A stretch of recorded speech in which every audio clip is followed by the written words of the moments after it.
Assalamu alaikum everyone. Hope so you all will be fine. My name is Junaid Nawaz and I welcome you in my YouTube channel Cam Viewpoint. आज हम test number 10 की discussion करेंगे जो कि first year chemistry chapter number 3 और chapter number 4 से है। आप सबसे रिक्वेस्ट है कि चैनल को सब्सक्राइब कीजिए और बेल का आइकन दबाइए ताकि हर नई आने वाली वीडियो का नोटिफिकेशन आपको मिल सके। तो आइए स्टार्ट करते हैं test discussion. Question number 1. The commonly used unit of pressure by meteorologists is option है atmosphere, pascal, millibar and pounds per square inch.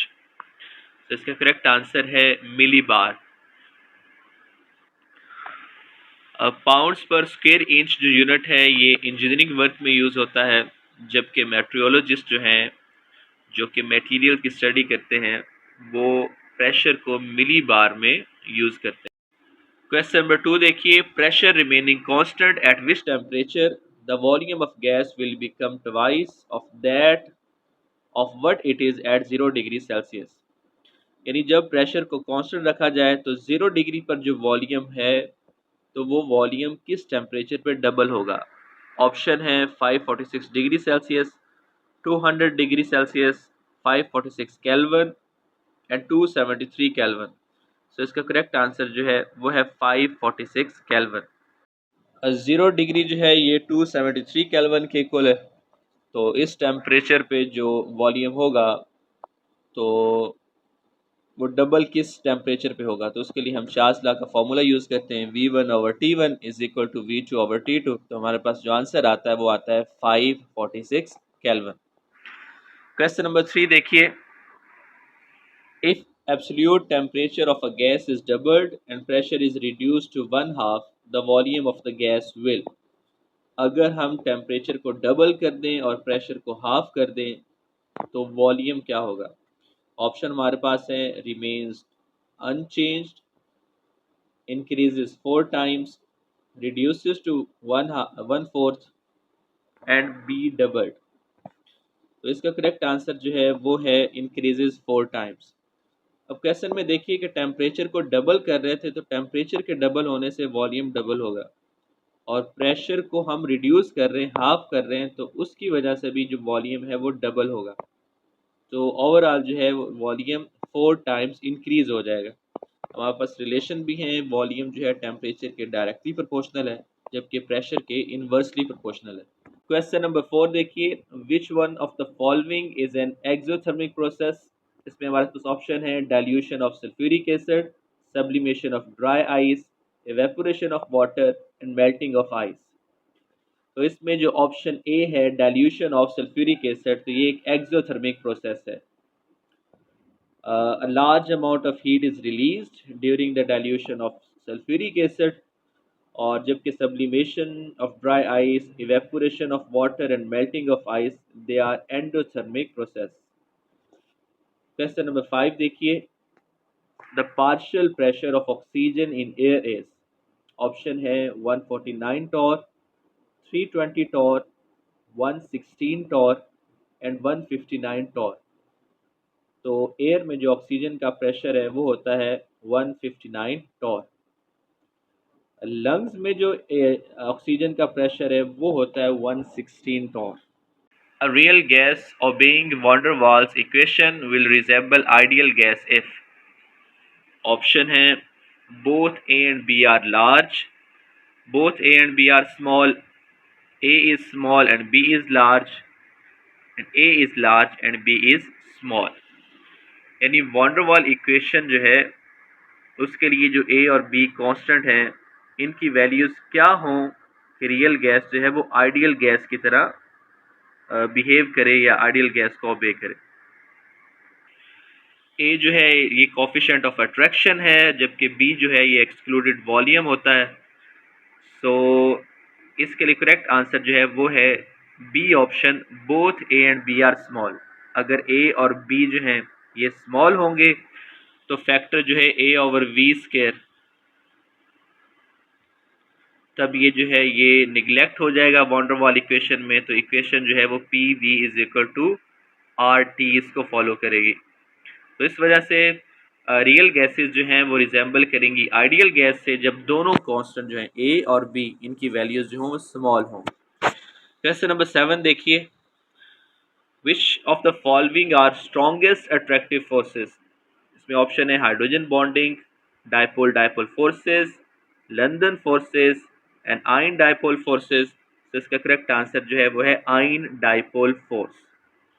Ion dipole forces जो है ये स्ट्रॉन्गर है then dipole dipole interaction because the charge of any ion is much greater than the charge of a dipole.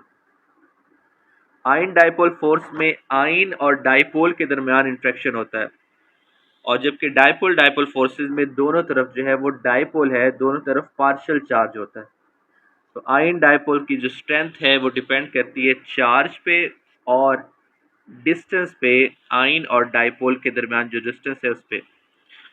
So the ion dipole force is proportional to the ionic charge and dipole moment. Question number 8 देखिए, small droplets are spherical in shape. It is due to, इसमें option है high viscosity, their tendency to acquire minimum surface area, their tendency to acquire maximum surface area and less viscosity. तो जो droplet है वो spherical होता है due to the reason that they acquire minimum surface area.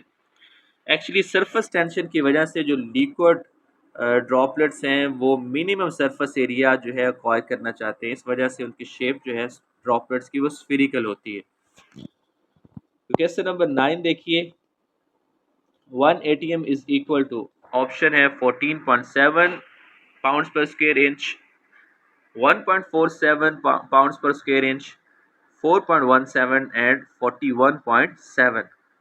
तो इसका correct answer है 14.7 pounds per square inch. 1 ATM जो है ये 760 टॉर्क के इक्वल होता है और 14.7 PSI यानी पाउंड्स पर स्क्वायर इंच के इक्वल होता है और ये यूनिट जो है ये इसको इंजीनियरिंग वर्क में यूज़ किया जाता है।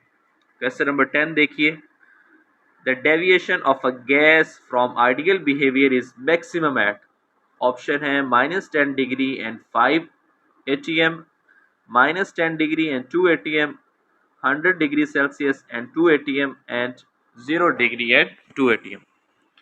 सो इसका करेक्ट आंसर जो है वो है -10 डिग्री एंड 5 ATM। गैसेस जो हैं वो डेविएट करती हैं आइडियल बिहेवियर से at low temperature and high pressure.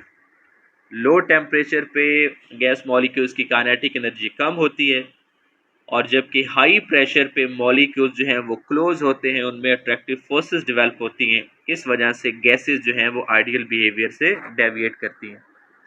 Question number 11 देखिए, the value of R in newton metre per kelvin per mole is, यानी वैल्यू बतानी है हमने। इसमें ऑप्शन है 8.214, 8.314, 0.0321 एंड 62.4। तो इसका करेक्ट आंसर जो है वो है 8.314। हमारे पास यहाँ पे डिफरेंट वैल्यूज़ हैं आर जनरल गैस कांस्टेंट की, it is equal to 0.0821 decimetre cube ATM per Kelvin per mole. It is also equal to 62.4 decimeter cube millimeter Hg mmHg per Kelvin per mole, and it is equal to 62400 centimeter cube torr per Kelvin per mole, and also equal to 8.3143 joule per Kelvin per mole and equals to 1.989 calories per Kelvin per mole। तो ये different units हैं general gas constant के।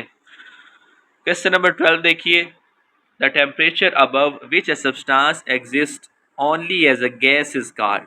वो temperature जिससे above substance just gaseous state में exist करता है। तो इसमें ऑप्शन है absolute temperature, transition temperature, critical solution temperature and critical temperature. तो इसका करेक्ट आंसर जो है वो है critical temperature. For every gas there exist a temperature above which the gas cannot be liquefied no matter how much pressure is applied. यानी हर gas के लिए ख़ास टेम्परेचर है कि जिससे अबव टेम्परेचर पर आप उसको लिक्विफाई नहीं कर सकते, लेकिन यानी कि लिक्विड स्टेट में नहीं रख सकते, चाहे जितना मर्जी प्रेशर अप्लाई कर लें। तो वो हाईएस्ट टेम्परेचर जिस पे कोई भी सब्सटेंस लिक्विड स्टेट में एग्जिस्ट कर सकता है, उससे अबव नहीं करता, तो उसको कहते हैं क्रिटिकल टेम्परेचर। क्वेश्चन नंबर 13 देखिए, which of the following gas show more deviation from ideal behaviour. इसमें ऑप्शन है carbon dioxide, sulphur dioxide, nitrogen and none. So इसका करेक्ट आंसर है सल्फर डाइऑक्साइड। जितनी ज़्यादा इंटरमोलिकुलर फोर्सेस स्ट्रॉन्ग होंगी molecules के दरमियान, तो उतना ज़्यादा गैसेस जो है वो आइडियल बिहेवियर से डेविएट करेंगी।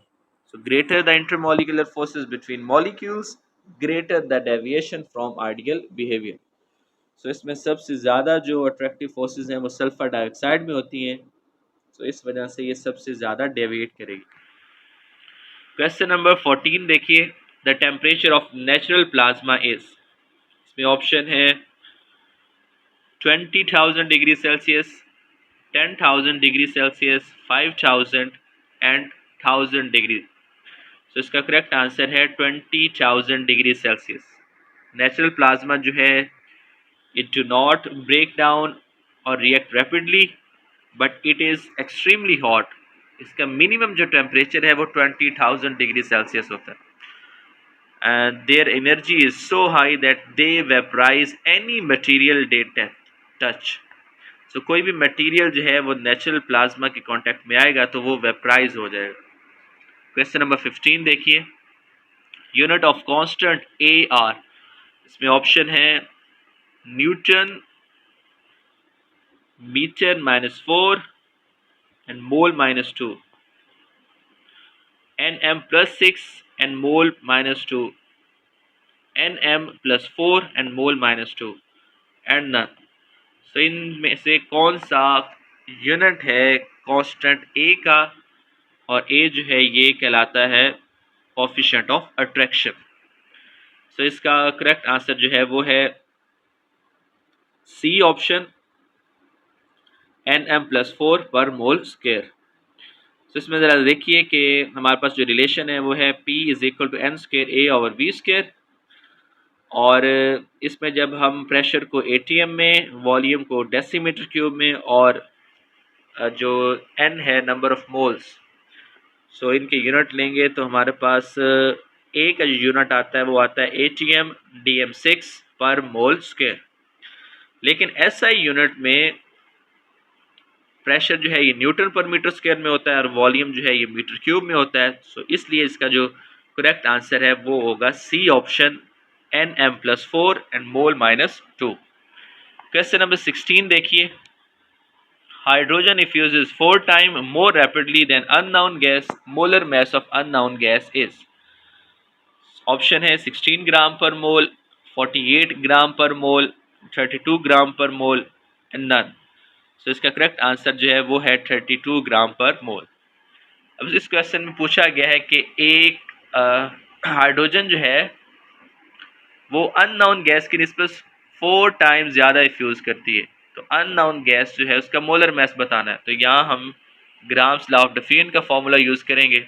हम सपोज करते हैं कि अननोन गैस का रेट ऑफ डिफ्यूजन 1 है, हाइड्रोजन का उससे 4 गुना है, तो हाइड्रोजन का रेट ऑफ डिफ्यूजन 4 होगा। हाइड्रोजन का जो मोलर मास है वो 2 ग्राम पर मोल होता है, जबकि अननोन गैस का हमने मोलर मास फाइंड करना। तो हमारे पास जो रिलेशन है, the rate of diffusion is inversely proportional to the molar mass of gas. तो हमारे पास ये रिलेशन जब इसमें हम वैल्यूज पुट करेंगे तो आंसर जो आता है वो आता है 32 ग्राम पर मोल। क्वेश्चन नंबर 17 देखिए, very small values of van der Waals constants show that। Option है the molecules of the gas are big sized, gas is sufficiently polar, least attractive forces are present among the molecules of the gas, and the gases are non-ideal। so van der Waals constant की बहुत small values क्या show करती हैं? it shows that least attractive forces are present among the molecules of the gas। कि gas molecules के दरमियान जो attractive forces हैं बहुत लीस्ट हैं, बहुत वीक हैं। इस वजह से जो गैसेस हैं वो आइडियल गैस की तरह बिहेव करेंगे। क्वेश्चन नंबर 18 देखिए, which of the following has least critical temperature? Option है ammonia, water, oxygen and carbon dioxide. So इसका करेक्ट आंसर है ऑक्सीजन। जो क्रिटिकल टेम्परेचर है ये डिपेंड करता है साइज पे, शेप पे और इंटरमोलिकुलर फोर्सेस पे।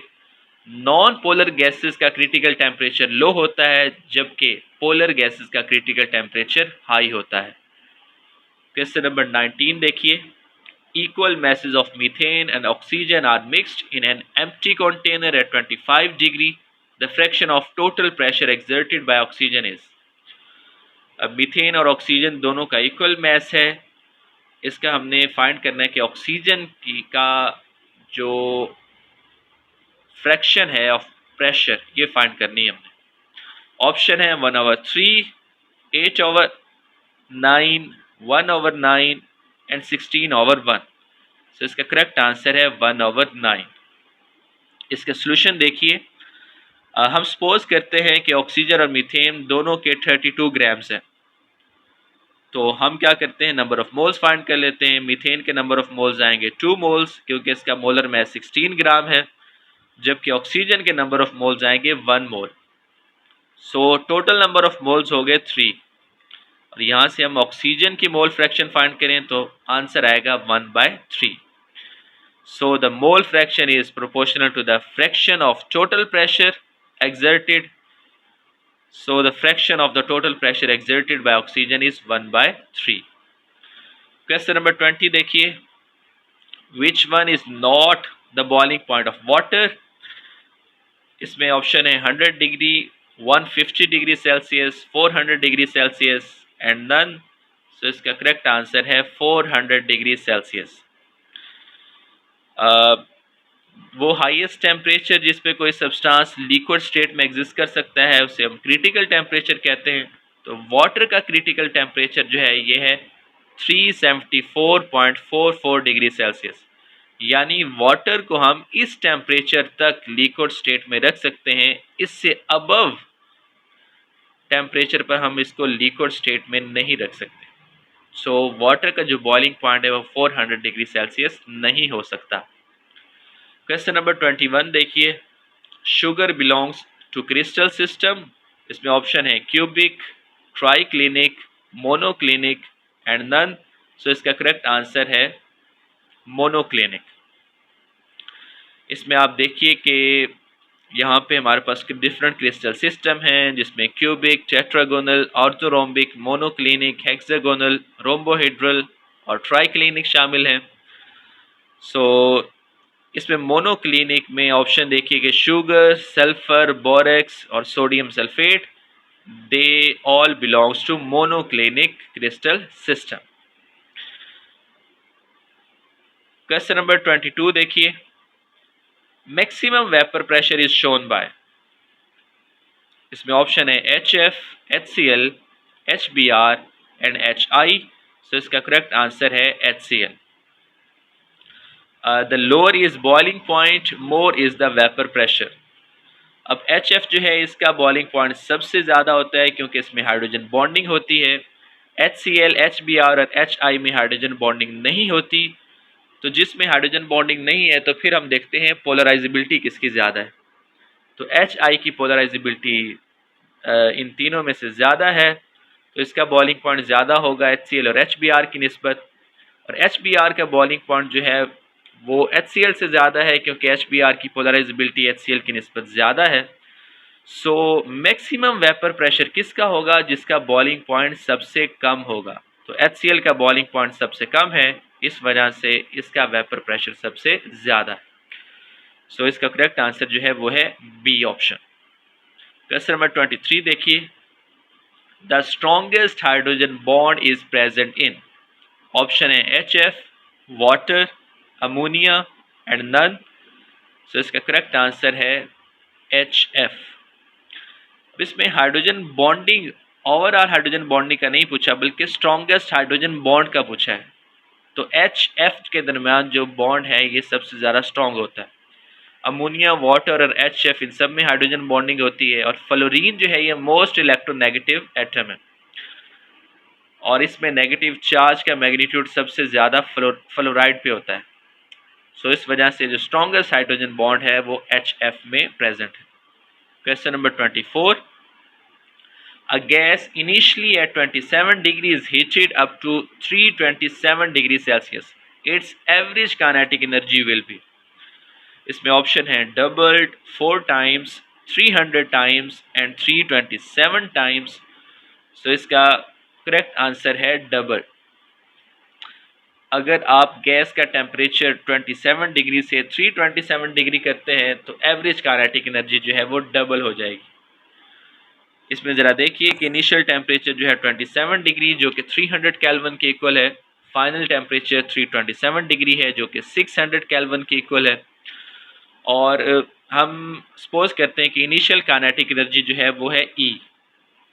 तो एवरेज काइनेटिक एनर्जी हम फाइंड करें तो उसके लिए फॉर्मूला है 3/2kT जो कि टेम्परेचर, एब्सोल्यूट टेम्परेचर के डायरेक्टली प्रोपोर्शनल है। तो E1 जो है वो प्रोपोर्शनल होगा T1 के, जबकि E2 जो है ये प्रोपोर्शनल होगा T2 के। तो यहाँ से इस रिलेशन से जब हम E2 की वैल्यू निकालेंगे तो हमारे पास आंसर आएगा 2E, यानी कि जो काइनेटिक एनर्जी है वो इनिशियल काइनेटिक एनर्जी की निस्बत डबल हो जाएगी।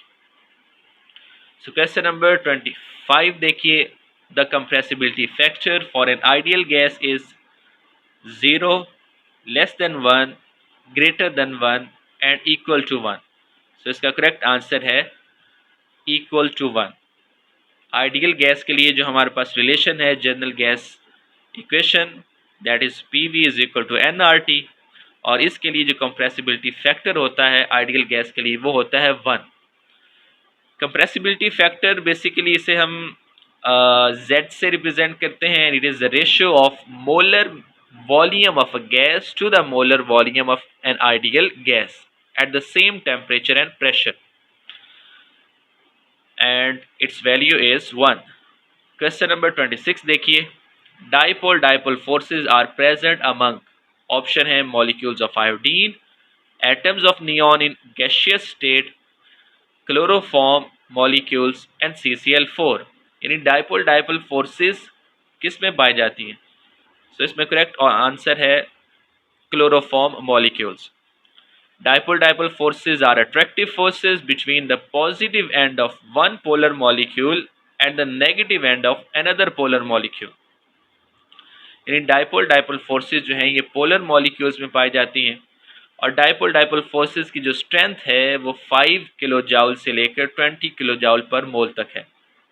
तो क्लोरोफॉर्म जो है ये पोलर मॉलिक्यूल है, सो इसलिए dipole-dipole forces इसमें पाई जाती हैं। क्वेश्चन नंबर 27 देखिए, which substances show anisotropic behavior in electrical conductivity? Option है diamond, graphite, potassium iodide and ice. So इसका करेक्ट आंसर है graphite. Electrical conductivity of graphite is greater in one direction than in another. Actually graphite में जो electrons होते हैं वो mobile होते हैं parallel to the layers. So parallel to the layers जो होगी वो इलेक्ट्रिकल कंडक्टिविटी प्रेजेंट होगी, लेकिन परपेंडिकुलर टू द लेयर्स जो है वो फ्री इलेक्ट्रॉन्स की अवेलेबिलिटी नहीं होती। इस वजह से परपेंडिकुलर डायरेक्शन में ग्रेफाइट जो है ये इलेक्ट्रिकल कंडक्टिविटी शो नहीं करता। अब क्योंकि इसकी कंडक्टिविटी डायरेक्शन डिपेंडेंट है, इस वजह से ये एनिसोट्रोपिक बिहेवियर है। क्वेश्चन नंबर 28 देखिए, the transition temperature of potassium nitrate is. So option है 13.2 degree Celsius, 95.6 degree Celsius, 128 degree and 32.02 degree Celsius. So इसका करेक्ट आंसर है 128 डिग्री सेल्सियस। ट्रांजिशन टेम्परेचर ऐसा टेम्परेचर है जिसमें दो क्रिस्टलाइन फॉर्म जो हैं वो एक दूसरे के इक्विलिब्रियम में होती हैं और इस टेम्परेचर से अबव या बिलो एक ही क्रिस्टलाइन फॉर्म एग्जिस्ट करती है। सो इस टेम्परेचर पे एक क्रिस्टलाइन फॉर्म दूसरी क्रिस्टलाइन फॉर्म में चेंज होती है। क्वेश्चन नंबर 29 देखिए, the structure of sodium chloride is. Option है body centred cubic, face centred cubic, simple cubic and none of these. तो इसका करेक्ट आंसर है face centred cubic. Face centred cubic ये इसमें एटम्स क्यूब में इस तरह अरेंज होते हैं कि क्यूब के हर कॉर्नर पे एक एटम मौजूद होता है जो कि उस क्यूब में 1/8 कंट्रीब्यूट कर रहा होता है।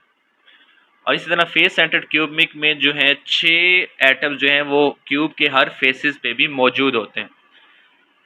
तो ये आप देख सकते हैं कि एक सिंपल क्यूबिक है जिसमें एटम्स जस्ट क्यूब के कॉर्नर्स पे हैं। बॉडी सेंटर्ड क्यूबिक में एटम्स कॉर्नर्स पे हैं, लेकिन इसके अलावा बॉडी की सेंटर में भी एक एटम मौजूद है। जबकि फेस सेंटर्ड क्यूबिक में कॉर्नर्स के अलावा हर फेस पे एक एक एटम मौजूद है। सो सोडियम क्लोराइड जो है ये फेस सेंटर्ड क्यूबिक से बिलोंग करता है। क्वेश्चन नंबर 30 देखिए, the molecules of carbon dioxide in dry ice form the. Option है ionic crystals, covalent crystals, molecular crystals and none of these. So carbon dioxide जो है सॉलिड कार्बन डाइऑक्साइड जिसे हम dry ice कहते हैं, it belongs to molecular crystals. So those solid substances in which the particles forming the crystals are polar or non-polar molecules or atoms.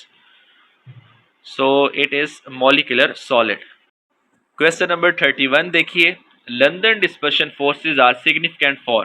Option है polar molecules, ionic solids, metals and non-polar molecules. So इसका answer है non-polar molecules. जो London dispersion forces होती हैं ये तमाम हर किस्म के मॉलिक्यूल्स में पाई जाती हैं, पोलर हों और नॉन पोलर। लेकिन नॉन पोलर मॉलिक्यूल्स में ये मोर सिग्निफिकेंट है क्योंकि पोलर मॉलिक्यूल्स में बाकी फोर्सेस डोमिनेट होती हैं, like dipole dipole forces. So non polar molecules में जो फोर्सेस पाई जाती हैं वो हैं लंदन डिस्पर्शन फोर्सेस। इनको हम instantaneous dipole, induced dipole forces भी कहते हैं। क्वेश्चन नंबर 32 देखिए, which one is the example of cubic crystals. Option है graphite, sugar, borax and diamond. So इसका करेक्ट आंसर है डायमंड। डायमंड जो है ये क्यूबिक क्रिस्टल फॉर्म में एग्जिस्ट करता है। इसमें आप देख सकते हैं एलोट्रॉप्स ऑफ कार्बन। डायमंड जो है ये क्यूबिक क्रिस्टल है इसका, जबकि ग्रेफाइट जो है इसका हेक्सागोनल स्ट्रक्चर होता है। क्वेश्चन नंबर 33 देखिए, a crystal system in which all the axes and angles are unequal is called. Option है tetragonal, monoclinic, triclinic and cubic system. So वो कौन सा क्रिस्टल सिस्टम है जिसमें तमाम एक्सिस भी और तमाम एंगल्स अनइक्वल होते हैं। सो इसका करेक्ट आंसर है ट्राइक्लिनिक। इसमें आप देख सकते हैं कि 7 क्रिस्टल सिस्टम जो है इसमें क्यूबिक जो है इसमें तमाम एक्सिस सेम होते हैं और एंगल्स सभी सेम होते हैं और 90 के होते हैं। टेट्रागोनल में 2 एक्सिस सेम होते हैं, तीसरा एक्सिस सेम नहीं होता और एंगल सभी इक्वल और 90 हैं। ऑर्थोरोम्बिक में कोई भी एक्सिस इक्वल नहीं है, एंगल सभी 90 के हैं। मोनोक्लिनिक में कोई भी एक्सिस इक्वल नहीं है, 2 एंगल्स जो हैं वो 90 के हैं और दरमियान वाला एंगल जो है वो 90 के इक्वल नहीं होता। हेक्सागोनल में दोनों 2 एक्सिस इक्वल हैं, तीसरा एक्सिस इक्वल नहीं है। इसमें 2 एंगल जो हैं वो 90 के होते हैं और थर्ड एंगल जो है वो 120 का होता है। रोम्बोहेड्रल जिसे ट्राइगोनल भी कहते हैं, इसमें तीनों एक्सिस इक्वल हैं और इसमें तीनों एंगल्स भी इक्वल हैं, लेकिन 90 से ग्रेटर हैं और 120 से लेस होते हैं। और ट्राइक्लिनिक में कोई भी एक्सिस इक्वल नहीं है और कोई भी एंगल इक्वल भी नहीं है और 90 का भी नहीं होता। क्वेश्चन नंबर 34 देखिए, at Murree hills water boils at. Option है 98 degree, 100 degree, 0 degree and 50 degree. So इसका करेक्ट आंसर है 98 डिग्री सेल्सियस। मरी हिल्स पे वाटर जो है वो 98 डिग्री पर बॉयल होता है क्योंकि वहाँ पे एक्सटर्नल प्रेशर कम है, तकरीबन 700 टॉर होता है, जबकि माउंट एवरेस्ट पे वाटर का बॉइलिंग पॉइंट इससे भी कम है, 69 डिग्री सेल्सियस है, क्योंकि वहाँ पे जो एटमॉस्फेरिक प्रेशर है वो बहुत ही कम है, 323 टॉर है। क्वेश्चन नंबर 35 देखिए, coordination number of sodium ion in sodium chloride is, option है 1, 2, 4 एंड 6। सो इसका करेक्ट आंसर है 6। अब सोडियम क्लोराइड के जो क्रिस्टल में हर सोडियम आयन 6 क्लोराइड आयन से घिरा होता है, यानी 6 क्लोराइड आयंस ने सोडियम आयन को सराउंड किया होता है, और they placed at the corners of a regular octahedron. So जो कोऑर्डिनेशन नंबर है सोडियम का वो है 6। कोऑर्डिनेशन नंबर क्या है? कोई भी आयन, तो जितने ऑपोजिटली चार्ज आयंस ने उसको सराउंड किया होगा वो उसका कोऑर्डिनेशन नंबर होगा। क्वेश्चन नंबर 36 देखिए, वाटर में boil at 120 degree when external pressure is, option है 369 torr, 700 torr, 760 torr and 1489 torr. So इसका करेक्ट आंसर है 1489 टॉर, यानी option number D is correct. Actually boiling point जो है वो डिपेंड करता है एक्सटर्नल प्रेशर पे। अगर एक्सटर्नल प्रेशर ज़्यादा होगा तो बॉइलिंग पॉइंट ज़्यादा होगा, और एक्सटर्नल प्रेशर अगर कम होगा तो बॉइलिंग पॉइंट कम होगा। तो 120 डिग्री सेल्सियस जो है ये नॉर्मल एटमॉस्फेरिक प्रेशर पे जो बॉइलिंग पॉइंट है उससे ज़्यादा है। सो जारी बात है कि एक्सटर्नल प्रेशर भी फिर ज़्यादा होगा एटमॉस्फेरिक प्रेशर से। So water shows boiling point of 120 degree at 1489 torr, और वाटर जो है ये 25 डिग्री सेल्सियस पे भी बॉयल हो सकता है, जबकि एक्सटर्नल प्रेशर क्या हो, 23.7 टॉर हो। क्वेश्चन नंबर 37 देखिए, crystals formed due to London forces of interaction are, option है ionic, covalent, molecular and metallic. So इसका करेक्ट आंसर है मॉलिक्यूलर क्रिस्टल्स। मॉलिक्यूलर जो है सॉलिड, उसमें वीक इंटरमॉलिक्यूलर फोर्सेस पाई जाती हैं। जो आयनिक क्रिस्टल्स हैं उनमें इलेक्ट्रोस्टैटिक अट्रैक्शन होती है बिटवीन केटाइन एंड एनाइन, जबकि कोवलेंट क्रिस्टल्स में जो फोर्स होती है वो कोवलेंट बॉन्ड्स होते हैं। क्वेश्चन नंबर 38 देखिए, the example of hexagonal system is, option है sulphur, sodium chloride, graphite and diamond. So इसका करेक्ट आंसर है ग्रेफाइट। इसमें आप देख सकते हैं कि ग्रेफाइट में जो कार्बन एटम्स हैं, हर कार्बन एटम लेयर में 3 कार्बन एटम के साथ उसने बॉन्ड बनाया हुआ है। सो इस तरह एक लेयर स्ट्रक्चर बनता है और ये हेक्सागोनल सिस्टम से बिलोंग करता है। क्वेश्चन नंबर 39 देखिए, the boiling points of higher alkanes are greater than those of lower alkanes due to the reason that, option है higher alkanes have greater number of atoms, the polarizability of higher alkane is greater, higher alkanes have zigzag structures, and higher alkanes have greater hydrogen bonding. So इसका correct answer है the higher alkanes have greater polarizability. Option B is correct. Question number 40 देखिए, ionic solid do not conduct the electrical current because, option A, ions do not have translatory motion, free electrons are less, the coordination number of the ion is very high, strong covalent bonds are present in their structure. So इसका correct answer है option A, ions do not have translatory motion. Actually ionic crystal जो हैं वो solid state में electricity conduct नहीं करते, क्योंकि solid state में जो आयंस हैं वो फ्री नहीं होते। सॉलिड स्टेट में केटाइंस और एनाइंस जो हैं वो एक दूसरे के साथ स्ट्रांगली हेल्ड होते हैं, टाइटली बाउंड होते हैं, अपनी फिक्स पोजीशन पे होते हैं, फ्री नहीं होते। तो इस वजह से सॉलिड स्टेट में आयनिक जो क्रिस्टल हैं वो इलेक्ट्रिसिटी कंडक्ट नहीं करते। आयनिक क्रिस्टल जो हैं वो इलेक्ट्रिसिटी कंडक्ट करते हैं सॉल्यूशन की फॉर्म में और मोल्टन फॉर्म में। इन दोनों फॉर्म्स में, इन दोनों केसेस में जो आयंस हैं वो फ्री होते हैं। क्वेश्चन नंबर 41 देखिए, which of the following does not form a molecular crystal, option है ice, graphite, iodine and sugar. So इसका करेक्ट आंसर है ग्रेफाइट। ग्रेफाइट जो है ये कोवलेंट सॉलिड है, कोवलेंट क्रिस्टल से बिलोंग करता है। जो कोवलेंट क्रिस्टल है इसमें बॉन्डिंग जो है वो 3 डायमेंशनल होती है और इसमें 3 डायमेंशनली जो है एटम्स अरेंज होते हैं, नेटवर्क बनाते हैं।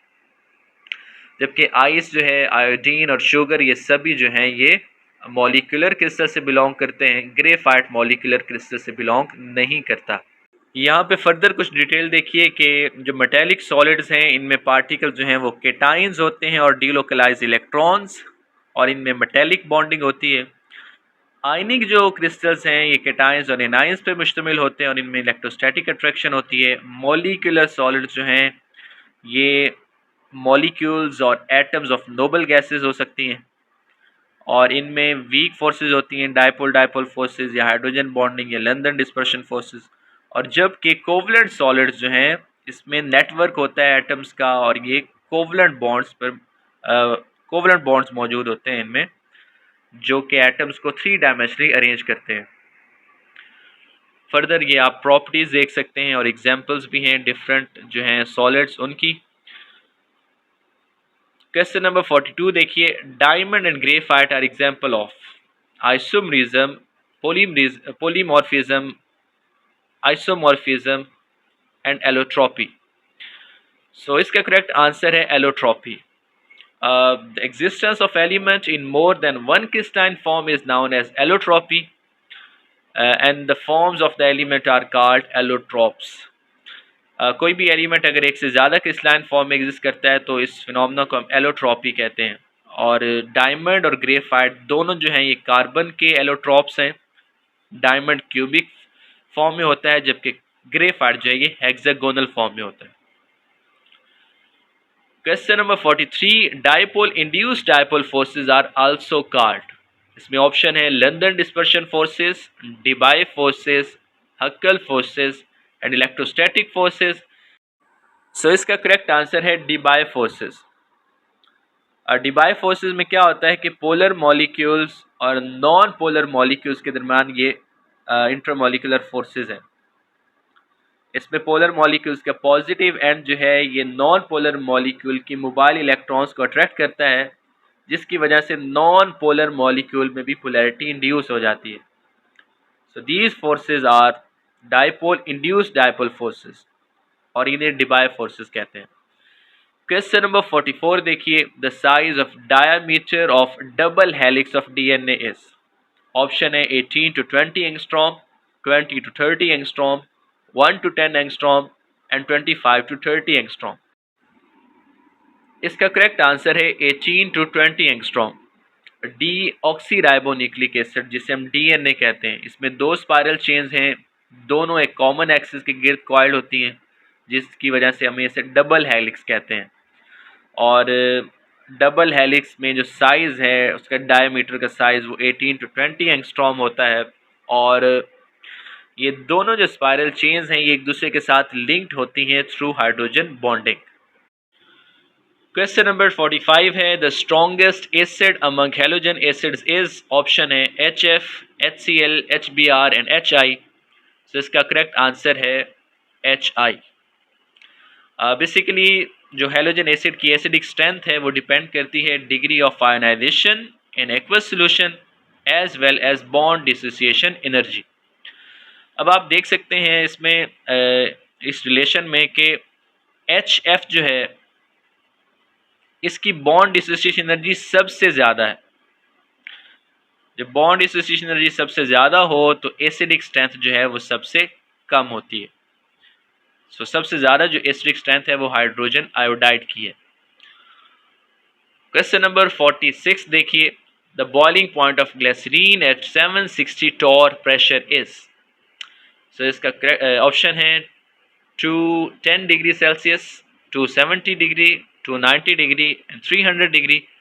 सो इसका करेक्ट आंसर है 290 डिग्री सेल्सियस। ग्लिसरीन जो है ये 290 डिग्री पे बॉयल होता है एट 760 टॉर, लेकिन इस टेम्परेचर पे ये डीकम्पोज भी हो जाता है। सो इसको फिर हम लो टेम्परेचर पे बॉयल करते हैं by using vacuum distillation. Question number 47 देखिए, which one is not an isomorph pair. इसमें ऑप्शन है sodium fluoride and magnesium oxide, sodium nitrate and calcium carbonate, potassium sulphate and potassium chromate, zinc and cadmium.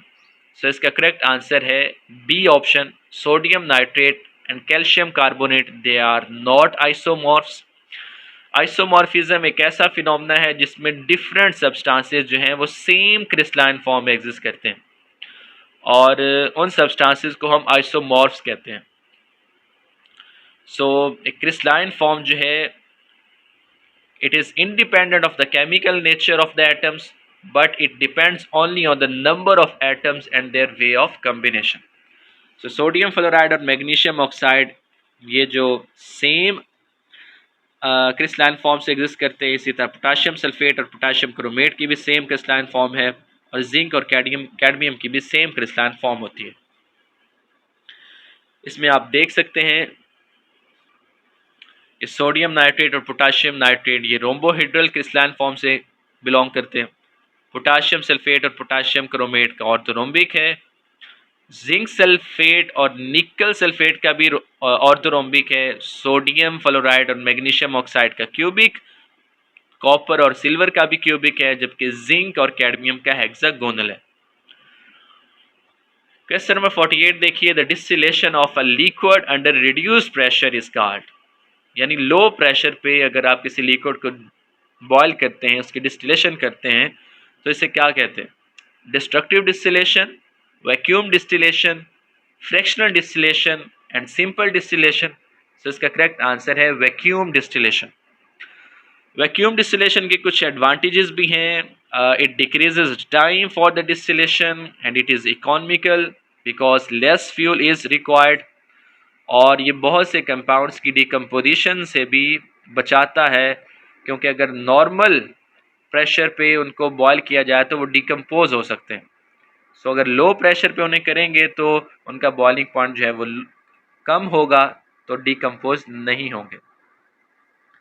Question number 49 देखिए, crystalline part of amorphous solids are known as. Option है allotropes, crystallites, isomorphs and polymorphs. So इसका correct answer है क्रिस्टलाइट्स।